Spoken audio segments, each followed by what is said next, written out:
Hello friends, स्वागत है आपका एक बार फिर से आपके अपने लीगल चैनल में।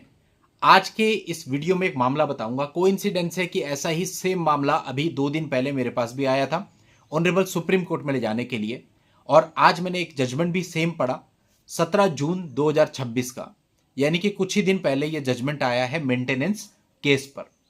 दोस्तों देखो, जब कभी भी मेंटेनेंस केस होता है तो सबसे पहले जब पति के द्वारा पिटीशन पढ़ी जाती है या और जानकारियां इधर उधर से जुटाई जाती हैं तो अपने डिफेंस को सोचने लगता है।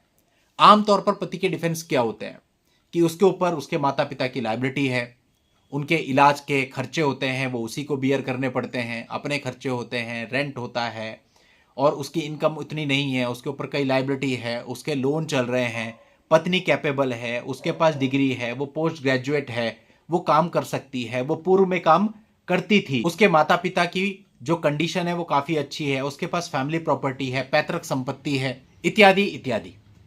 इन सारे ग्राउंड्स को लेकर के वो अपने दिमाग में चल रहा होता है। जब किसी एडवोकेट साहब से वो बात करता है तो सारे ग्राउंड सबसे पहले वो बताता है और अपना मैक्सिमम समय इसी में गंवा देता है, यही सब चीजें बताने में कि ऐसा है, ऐसा है, ऐसा है, ऐसा है, ऐसा है, ऐसा है। और ये बात जो मैं आज आपको बताने जा रहा हूं या इस जजमेंट में बताई गई है, ये पिछले कई कई सालों से मैं आपको समझाता आया कि भैया टू द पॉइंट चलो, फालतू की बातें मत करो। अब यह फालतू की बातों से मतलब क्या है? यानी वो बातें जो कि रिलेवेंट नहीं है, वो बातें जो प्रैक्टिस में नहीं मानी जाती हैं, वो बातें जिनसे आपका डिफेंस नहीं हो सकता है। एक पैटर्न पे ही चल रहे हैं, जो सब कर रहे हैं वही हम भी कर रहे हैं, तो फर्क क्या है हम में और सब में? अब देखो, जैसे कि वाइफ की तरफ से एक पिटीशन फाइल होती है, 90% कंटेंट सेम होता है, मारा पीटा, क्रियोलिटी करी और पहने हुए कपड़ों में घर से बाहर निकाल दिया। और इस पिटीशन को लेके आने वाले अधिकतर लोगों का यही कहना होता है कि साहब सब झूठा है, ऐसा तो कभी कुछ हुआ ही नहीं। अब दूसरी चीज, पैटर्न क्या है कि अपने आप को बेरोजगार दिखा दो, या अपने आप को आज के समय पे जो लोग काम करते हैं फ्रीलांसर दिखा दो। उसी पैटर्न पे आगे बढ़ जाते हैं, फ्रीलांसर हूं जी मैं, या फिर मैं तो बेरोजगार हूं, मेरे पास तो कोई अर्निंग ही नहीं है। ऐसा मत करिए, हर एक मामला अलग होता है और हर मामले को उसकी परिस्थितियों के हिसाब से समझना, उसके लिए स्ट्रेटेजी बनाना और उसी के अनुसार उसका रिप्लाई फाइल करना बहुत ही जरूरी होता है। यह मामला आपको बहुत कुछ सिखाएगा। यहां पर मैं आपको बताऊंगा पति ने क्या क्या ग्राउंड लिए और कैसे यह मामला आगे चला। देखिए, फैमिली कोर्ट में पत्नी ने एक मामला दर्ज कराया था। 2013 में दोनों पक्षकारों की शादी हुई थी। शादी के बाद पत्नी का आरोप था कि उसके ऊपर क्रियोलिटी वगैरह हुई और दिसंबर 2016 में वो अपना मैट्रिमोनियल घर छोड़ करके चली गई। उसके बाद उसका कहना था कि पति ने डाइवोर्स फाइल कर दिया और उसको वापस लाने का कोई भी जेन्युइन एफर्ट नहीं किया। अब पत्नी ने यहां पर अपने मेंटेनेंस के लिए एक मामला दर्ज कराया हुआ था। पति से मेंटेनेंस की डिमांड की गई थी। यह पिटीशन 2017 में फाइल हुई थी और फैमिली कोर्ट में यह पिटीशन चलती रही। 2024 में इसका निर्णय आया। अब यहां से देखो, आपको यह भी पता चलता है कि कितने साल लग गए निर्णय आने में, 7 साल। अगर आप सिमिलर पैटर्न में चलते हो जिसमें सब चल रहे हैं, 7 साल केवल फैमिली कोर्ट में। अब फैमिली कोर्ट ने अगस्त 2024 में फैमिली कोर्ट ने इस मामले में निर्णय दिया कि 20,000 रुपए प्रति माह के हिसाब से हस्बैंड को अपनी वाइफ को देना होगा और ये उसे from the date of application देना होगा। दोस्तों, अगस्त 2024 में निर्णय आया और ये जो मामला फाइल हुआ ये हुआ जून 2017 में, यानी लगभग 7 साल हो गए। अब 7 साल तक तो पहले उसने इसका ट्रायल झेला लोअर कोर्ट के अंदर, और ट्रायल पूरा करने के बाद 20,000 रुपए मेंटेनेंस बांध दिया गया। From the date of application का मतलब है कि लगभग 16,80,000 रुपए का तो उसका एरियर हो गया, यानी 17 लाख रुपए तो एरियर बन गया।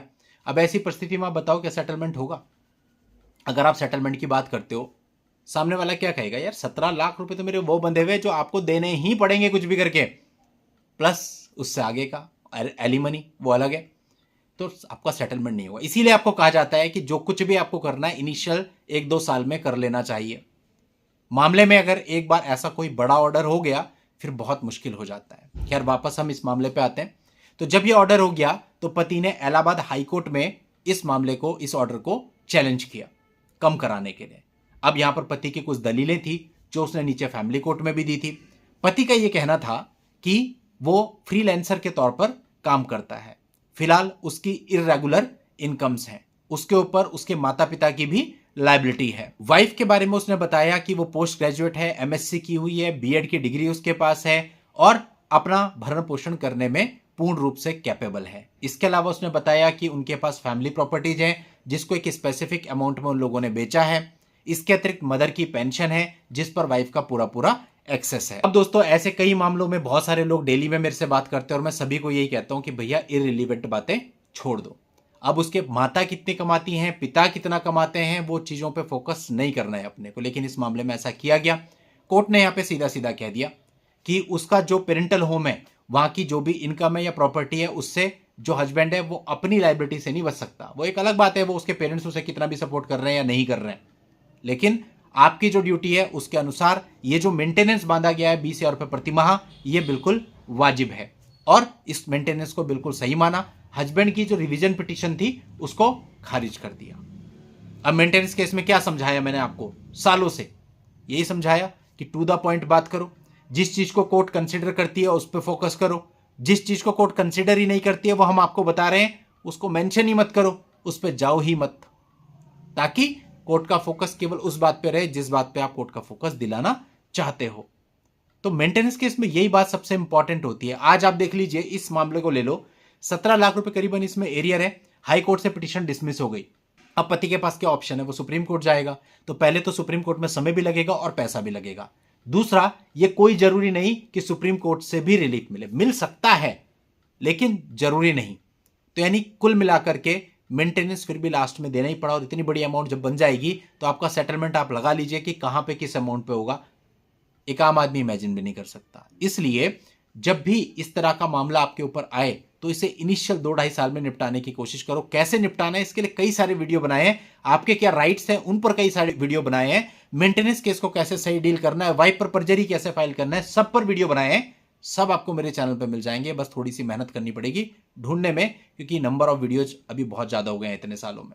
फिर भी अगर आप थोड़ा सा सर्च करेंगे तो बहुत आसानी से आपको मिल सकता है। दोस्तों इस मामले का लिंक आपको इस वीडियो के नीचे डिस्क्रिप्शन में मिल जाएगा, वहां जाके आप इस पूरे मामले को विस्तार से जान सकते हैं। आज के इस वीडियो में इतना ही। नेक्स्ट वीडियो में नई जानकारी के साथ मैं आपसे फिर मिलूंगा। तब तक के लिए good bye and thank you for watching. Take care.